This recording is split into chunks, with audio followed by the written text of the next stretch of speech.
Coming எபிசோடுக்குரிய promo வந்திருக்கு. ப்ரோமோக்குள்ளே போகிறதுக்கு முன்னாடி நம்ம சேனலை லைக் அண்ட் சப்ஸ்கிரைப் பண்ணிவிட்டு சப்போர்ட் பண்ணுங்கள்.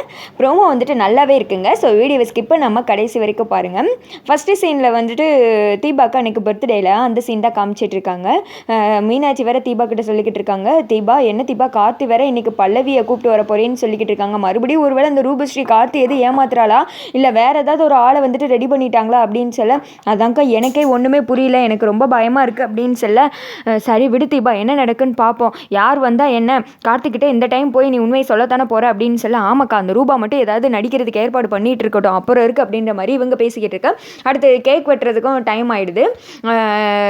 தீபாவை நடுவில் நிப்பாட்டி வச்சு கேக்கெலாம் வெட்டுறதுக்காக போகிறாங்க. அப்போ அபிராமி ஐஸ்வர்யா முகத்தை பார்க்கணுமே, இவளுக்கு இந்த பர்த்டே ஒன்று தான் குறை, இந்த பர்த்டேக்கு தான் நாங்கள் இருக்க மாட்டோம் அப்படின்னு சொல்லிட்டு ரெண்டு பேர் மனசுலேயே கும்மிரிக்கிட்டு இருக்காங்க அங்கே. சரி கேக் வெட்டலாம் அப்படின்னு சொல்ல, ஹாப்பி பர்த்டே டு யூ அந்த சாங்லாம் படிக்குது. தீபாவும் வந்துட்டு கேக்கெல்லாம் வெட்டுறாங்க. அப்போ வந்துட்டு கார்த்தியோட அப்பா தான் பிள்ளையார் சொல்லி போட்டு ஆரம்பிச்சு வைக்கிறாங்க. தீபாவோட பர்த்டேக்கு அவளை பார்க்க வர்றதுக்கு பல்லவி வர்றாங்கன்னு சொல்லி சொன்னேன்லப்பா, அந்த பொண்ணை பார்க்குறதுக்கு நாங்களும் ஆவலாக வெயிட் பண்ணிக்கிட்டு இருக்கோம்ப்பா, அந்த பொண்ணு எப்படி இருப்பா என்ன ஏது நமக்கு தெரியாதுல்ல அப்படின்னு சொல்ல, இந்த சைடு தீபாவுக்கு பதக்குன்னு இருக்கு. ஐயோ இந்த டைம் யார் நடிக்க வந்திருக்கான்னு தெரியலையே, நம்ம எப்படி சமாளிக்க போகிறோம் அப்படின்னு நினச்சிக்கிட்டு இருக்க. பல்லவி வந்துட்டாங்க, இங்கே தான் இருக்காங்க அப்படின்னு சொல்ல சுற்றி முற்றி பார்க்குறாங்க. ஐஸ்வர்யா வந்துட்டு போட்டான், பெரிய பிட்டா போட்டான், ஏதோ வச்சுருக்கான் அப்படின்ற மாதிரி நினைக்க, கடைசியில் பார்த்தா தீபா தான் அந்த பல்லவி இவ்வளோ நாள் நம்மக்கிட்ட சொல்ல முடியாமல் தவிச்சிட்டு இருந்திருக்காங்க அப்படின்னு சொல்ல, தீபா வந்துட்டு அதை கேட்டதும் அப்படியே உடஞ்சே போயிடுறாங்க. அந்த இடத்துல பெக்குன்னு அப்படியே திருட்டு முழிச்சுட்டு நின்றுக்கிட்டு இருக்க. மீனாட்சிக்கும் அதிர்ச்சி தாங்கலை. ஆனால் அபிராமிக்கும் ஐஸ்வர்யாவுக்கும் சொல்லவா வேணும், இதையே வந்துட்டு ஒரு ட்ரிகர் பாயிண்டாக அபிராமி வந்துட்டு கையாமையன்னு கத்த ஆரம்பிச்சிடுறாங்க.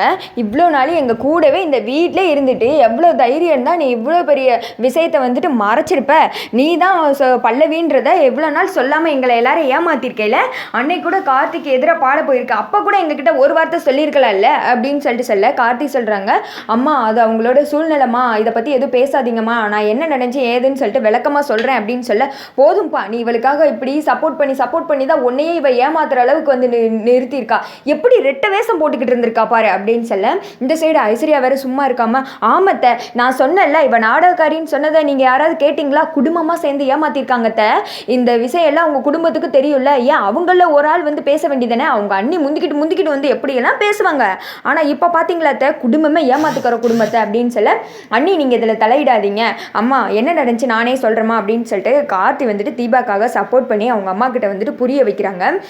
அபிராமிக்கு வந்துட்டு மூஞ்சில் வந்துட்டு எள்ளும் கொள்ளும் வெடிச்சிரும் போல, அந்த அளவுக்கு கார்த்தி எவ்வளோதான் சொன்னாலும் கோபமாகவே இருக்கிற மாதிரி இருக்காங்க. நீங்கள் இனிமேல் உங்கள் திறமையை வந்துட்டு நீங்கள் உங்களுக்குள்ளே பூட்டி புதைச்சிக்க வேணாங்க, நீங்கள் வந்துட்டு உங்கள் திறமையில் நீங்கள் முன்னேறணும், இதுதான் என்னோட ஆசை, இனிமேல் நீங்கள் வந்துட்டு சந்தோஷமாக வெளியிடங்களுக்கு போய் பாடலாம் அப்படின்னு சொல்லிட்டு கார்த்தி அந்த இடத்துல ஒரு சுதந்திர ஃப்ரீடம் வந்துட்டு தீபா கொடுக்குறாங்க. தீபா எல்லாரும் முன்னாடி கார்த்திக்கு சப்போர்ட் பண்ணி அந்த சூழ்நிலையை புரிய வச்சதில் தீபாவுக்கு வந்துட்டு ரொம்ப சந்தோஷம். அப்படியே கார்த்தி வந்துட்டு ஒரு மாதிரி வந்துட்டு ஃபீல் பண்ணி பார்க்க, மீனாட்சி வந்துட்டு ரொம்ப சந்தோஷப்படுறாங்க. கார்த்தி என் மனசில் நீ எங்கேயோ போயிட்டப்பா அப்படின்ற மாதிரி ஒரு ஃபீலில் பார்த்துக்கிட்டு இருக்க. அடுத்து வந்துட்டு ஆனால் அபிராமிக்கு பயங்கர கோவம் தான் இருக்குது. ஐஸ்வர்யாவுச்சே நம்ம ஒன்று நினச்சா இங்கே ஒன்று நடந்துருச்சு, இவளை எப்படியாவது வந்துட்டு வீட்டை விட்டு வெளியில் அமைச்சிடலாம், இந்த பிளானை வச்சு நம்ம பிளான் போட்டுக்கிட்டு இருந்தா இதை ஒன்றும் இல்லாமல் வந்துட்டு பர்த்டே ஒரு சாக்கை வச்சு இப்படி சொதப்பிட்டானே அப்படின்னு சொல்ல, கார்த்தியோட அப்பா வந்துட்டு தீபாக்கு தான் சப்போர்ட் பண்ணி வந்துட்டு எல்லாம் பேசுகிறாங்க. அடுத்து வந்துட்டு ரூமில் தான் காமிச்சிட்டு இருக்கிறாங்க சீனு. கார்த்தி பார்த்ததுமே தீபாக்கு வந்துட்டு ஒன்றுமே பேச்ச வரல, குற்ற உணர்ச்சியாக இருக்குது மனசு ஃபுல்லாக.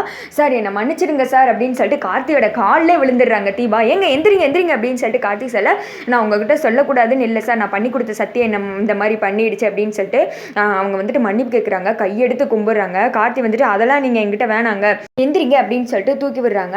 நீங்கள் எங்கிட்ட ஒரு வார்த்தை சொல்லியிருக்கலாம், அது ஒன்று தான் கோவம் அப்படின்னு சொல்லி என்ன மன்னிச்சிருங்க சார் அப்படின்னு சொல்கிறாங்க. கார்த்தி வந்துட்டு இன்னும் தீபா மேலே கோவமாக இருக்காங்களா, இன்னும் எப்படி போகுதுன்னு தெரியல, நீங்கள் என்ன நினைக்கிறீங்க அப்படின்னு சொல்லிட்டு மறக்காம கமெண்ட் பண்ணுங்க.